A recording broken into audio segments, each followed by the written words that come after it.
Hi అండి అందరికీ. నేను మీ లక్ష్మీ రోజా. ఈరోజు నేను ఒక స్పెషల్ రెసిపీని చూపించబోతున్నాను. స్పెషల్ అంటున్నానంటే పాతకాలంలో మన అమ్మమ్మలు నానమ్మలు అంత స్ట్రాంగ్గా ఉండటానికి కారణమైన పాతకాలపు నాటి రెసిపీని చూపించబోతున్నాను. ఇది తినడం వల్లనే వాళ్ళు అంత గట్టిగా ఎలాంటి నడుము నొప్పి లేకుండా ఉండేవాళ్ళండి. ఇంకా మెచ్యూర్ సమయంలో ఖచ్చితంగా ఆడపిల్లలకి చేసి పెట్టవలసిన రెసిపీ అండి ఇది తినడం వల్లే ఫ్యూచర్లో ఎలాంటి నడుము నొప్పి ఉండదండి. ఆడపిల్లలకు మాత్రమే కాదు, చిన్నతనం నుండి మగపిల్లలకు కూడా ఖచ్చితంగా వారానికి 2 సార్లు ఇది చేసి పెట్టడం వల్ల ఫ్యూచర్లో వాళ్ళకి ఎలాంటి బ్యాక్ పెయిన్లు రావండి. అదేవిధంగా ఇంట్లో ప్రతి ఒక్కరు తినవలసిన రెసిపీని దీనికోసం ముందుగా చూపిస్తాను రెసిపీని. 1 కప్పు రాగిపిండిని తీసుకుంటున్నాను. నేను వచ్చేసి రాగిపిండి ఎక్కువగా యూజ్ చేస్తాను కాబట్టి ఆల్రెడీ ఎప్పుడు స్టోర్ చేసి పెట్టుకుంటానండి. ఇది అచ్చం రాగిపిండే కాదు, ఇంకొంచెం హెల్తీగా జొన్నలు యాడ్ చేసి పట్టిస్తానమాట. మార్నింగ్ రాగి జావ తాగుతాము ఇంట్లో అందరము, మధ్యాహ్నం రాగి సంగటి చేస్తాను. అప్పుడప్పుడు వారానికి 2 సార్లు ఇలాంటి రెసిపీస్ చేస్తూ ఉంటాను రాగిపిండితో. అందుకోసం అనేసి ఇలా టిఫిన్లో ఆడించుకొని వస్తూ ఉంటానన్నమాట. మీ దగ్గర రాగులు ఉన్నట్లయితే 1 కప్పు రాగులు తీసుకొని నీట్గా ఇసుక దుమ్ము ధూళి ఏమీ లేకుండా కడిగి శుభ్రంగా వాటిని ఆరపెట్టుకొని బాగా ఎండపెట్టుకున్న తర్వాత ఇలా పౌడర్ చేసుకొని లైట్గా బరకగా తీసుకోండి. ఇప్పుడైతే ఈ స్పెషల్ రాగి పుట్టి ఎలా చేయాలో నేను చూపిస్తానండి. 1 కప్పు రాగి పిండి తీసుకున్నాను కదా, జొన్నలు రాగులు మిక్స్ అయి ఉన్నాయి. మీరు అచ్చం రాగి పిండితో అయినా చేసుకోవచ్చు, జొన్న పిండితో కూడా చేసుకోవచ్చు. నెక్స్ట్ టైం ఆ రెసిపీ పెడతానండి. ఈ రాగి పిండిలో 1 కప్పు తీసుకున్నాను కదా, జస్ట్ చిటికెడు సాల్ట్ వేసుకోండి.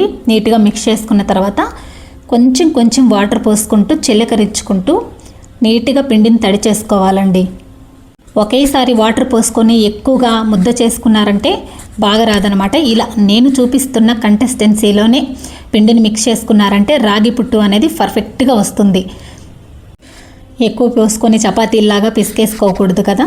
ఇలా నేను చూపిస్తున్నాను కదా, మంచిగా పిండిని ఏదేమైనా కానీ ఎలాంటి రెసిపీ కానీ ఎలాంటి పిండినైనా సరే ముందు పిండి పిసుకునే దాంట్లోనే ఉంటుంది కదా, పిండి కలిపే విధానంలోనే ఉంటుంది.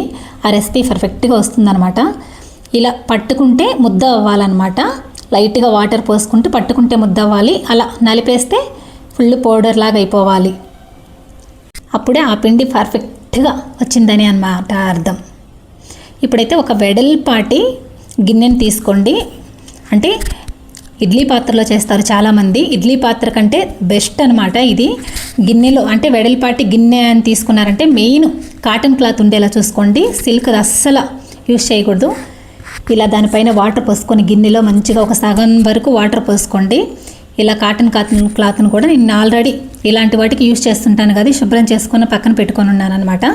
ఇలా పిండుకొని పైన వేసుకొని చుట్టూ నీట్గా ఒక దారాన్ని కానీ ఇలా నేనైతే పురుకోసను కట్టుకుంటున్నాను. ఇలా పురుకోసతో నీట్గా జారుముడి వేసుకొని ఇప్పడానికి ఈజీగా ఉంటుంది కదా.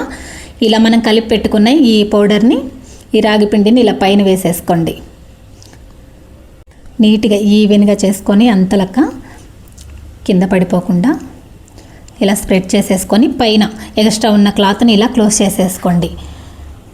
ఇప్పుడైతే దీనిపైన నేను ఆ పిండి పైన కూడా ఇలా స్పూన్తో కానీ ఏదైనా స్పూన్తో కానీ జస్ట్ ఘాట్లు పెట్టుకోండి. బాగా ఉడుకుతుంది కదా, అంత ఈవెన్గా ఉడుకుతుంది అనేసి అలా పెట్టుకున్నారంటే బాగా ఉడుకుతుంది. ఇప్పుడు దీనిపైన కూడా ఒక ప్లేట్ కానీ ఏదన్నా ఒక గిన్నెని కానీ బౌలిచ్చుకున్నారంటే బాగా ఉడుకుతుందండి. నేనైతే తీసాను అనమాట, అది చూపించలేదు కదా మీకు చెప్తున్నాను. పుట్టు అయితే ఆల్మోస్ట్ ఉడికింది. నేను చెక్ చేసుకుంటున్నాను కదా, మినిమం పుట్టు ఉడకడానికి ఒక 15 to 20 మినిట్స్ కంపల్సరీ పడుతుందండి. స్టవ్ మీద పెట్టుకున్న తర్వాత ఒక 5 మినిట్స్ మాత్రం ఫుల్ ఫ్లేమ్లో పెట్టుకొని ఆ తర్వాత స్లోలో పెట్టుకొని ఉడికించుకున్నామంటే పర్ఫెక్ట్గా ఉడికిపోతుంది. నేను ఇంకా 2 మినిట్స్ పెడదామనేసి మళ్ళీ పెడుతున్నాను అనమాట.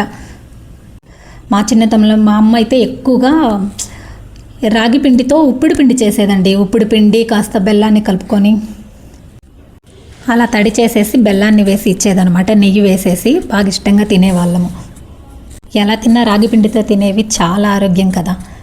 ఇప్పుడైతే నేను ఎక్కువగా మన అమ్మమ్మలు తాతయ్యలు చేసుకునే పుట్టు అనమాట ఇది. అప్పుడు అది తినడం వల్లే వాళ్ళు అంత స్ట్రాంగ్గా ఉన్నారండి. ఇప్పుడైతే పుట్టు ఉడికిందనమాట. చెక్ చేసుకొని నీట్గా వేడిగా ఉంది కదా, స్పూన్తో అలా ఒక్కసారి కలబెట్టుకుంటూ ఉన్నాను. పుట్టు మంచిగా రెడీ అయిపోయిందనమాట. హెల్దీ ఫుడ్ ఇలా. ఇప్పుడు చెప్పాను కదా, షార్ట్ వీడియోలో పెట్టాను వర్షం పడుతుంది అనేసి. ఇలా వర్షం పడ్డప్పుడు కానీ వేడిగా ఆయిల్తో చేసుకునే ఫుడ్ కానీ అలా కాకుండా ఇలాంటివి చేసి పెట్టామంటే హెల్త్కి హెల్దీ అనమాట. చాలా బాగుంటుందండి, చాలా ఎంజాయ్ చేస్తూ తింటారు మీ పిల్లలు కూడా. చేసి పెట్టండి. ఇప్పుడు ఈ జనరేషన్లో పిల్లలకు అస్సలు తెలియదు అనమాట. ఇక్కడ వచ్చేసి నేను 1 కప్పు రాగి పిండికి 3/4 కప్పు బెల్లాన్ని తీసుకుంటున్నాను. ఒకవేళ స్వీట్ తక్కువ కావాలంటే మీరు తక్కువ తీసుకోండి. ఇలా పచ్చి కొబ్బరిని కూడా యాడ్ చేస్తున్నాను. మెచ్యూర్ అయిన పిల్లలకి పచ్చి కొబ్బరిని పెట్టకూడదండి, ఎండు కొబ్బరిని యాడ్ చేసి ఈ ప్లేస్లో పెట్టొచ్చు, అలాగైనా తినేసేయచ్చు అనమాట. ఇక్కడ కాస్త నెయ్యిని కలుపుకొని, షుగర్ ఉన్న వాళ్ళు కావాలంటే స్వీట్ని అవాయిడ్ చేసి అలాగైనా తినొచ్చు అనమాట, చాలా బాగుంటుంది. ఇలా మొత్తం మిక్స్ చేసుకొని ఇలా కానీ ఇంట్లో పిల్లలకి కానీ పెట్టామంటే మళ్ళీ మళ్ళీ అడిగి చేయించుకుంటారనమాట. తిన్న కొద్దీ తినాలనిపిస్తుంది. పిల్లలకే కదండి, మన పెద్దవాళ్ళకి కానీ, చిన్న పిల్లల దగ్గర నుంచి ముసలి వాళ్ళ దగ్గర వరకు అనమాట.